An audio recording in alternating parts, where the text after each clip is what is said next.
Hello everyone, welcome back to my channel and welcome back to another video. You wouldn't be able to tell, but I have actually straightened my hair today.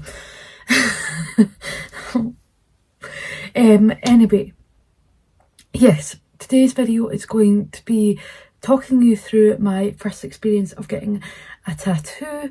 Now, before we begin, I just want to say I was never ever planning on getting one. I was raised in a family that was completely against tattoos, thought like dogs start off them, and obviously it's people's personal choices, but that's just the way I was raised. Then my older cousin got one and it sort of eased it off a little bit, especially on my dad's side of the family, which that's the side of the family that she belongs to. And yeah, people don't seem to mind. I think it's because they realise now that I'm 20, like I'm an adult, I can do what I want. Within reason, within the law, but yeah, it's my decision.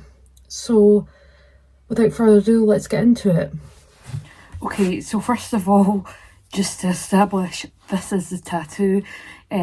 This obviously is a cowboy boot with a cowboy hat. I do like the shading. I wasn't too sure of it at first, but I just think it makes it look less like a child's drawing and more like a piece of work. And yeah, for scale, it goes halfway up my calf, which I originally planned on getting it on the other side of my leg, but yeah, here it is. Okay, so yeah, that's my tattoo. First ever professional tattoo I've got done, and I'm not gonna lie, I was very nervous. Luckily, the first time that I'd got it booked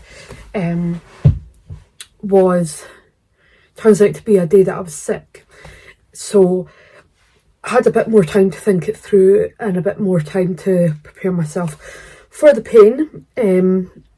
Yeah, I originally only gave myself about 4 days to think about it, I think, and that didn't work out very well, so it ended up being a few weeks later. Big shout out to Dead Star Tattoo in Kincardine though, because he was very good. His name's Scott Mitchell, I want to get that right, and he's very good at like looking after his customers, making sure they're okay and going at the pace that's comfortable for them while still getting the work done.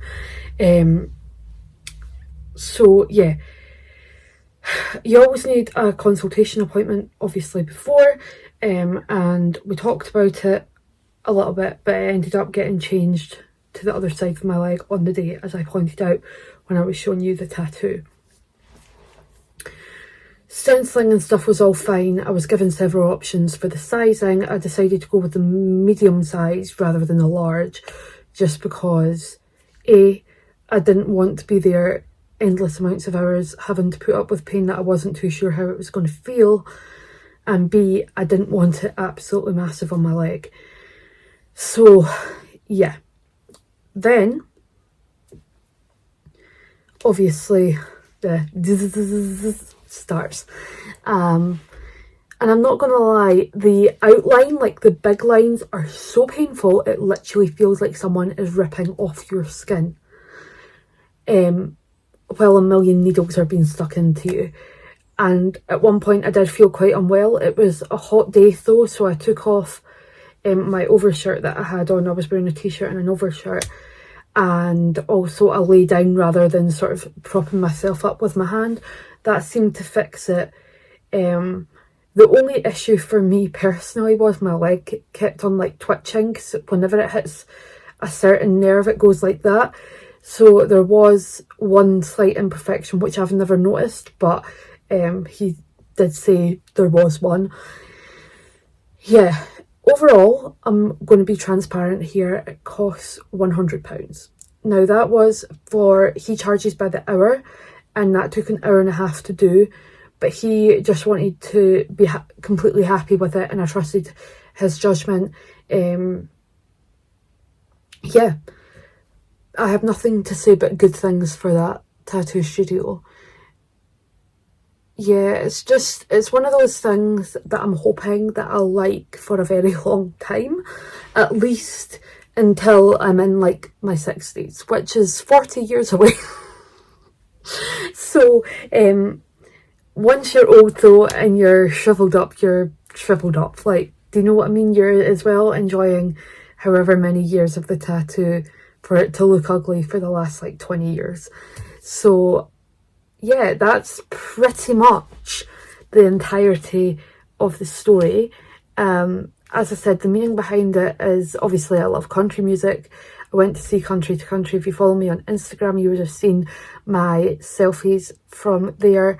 And I don't know whether I did a video about it last year, but that channel no longer exists. That's irrelevant. So yeah, hopefully I stick with the country music and continue liking it, and everything will be all right if that is the case. So yeah, that's this week's video. I hope you enjoyed, and I will see you next week. Thanks for watching. Bye.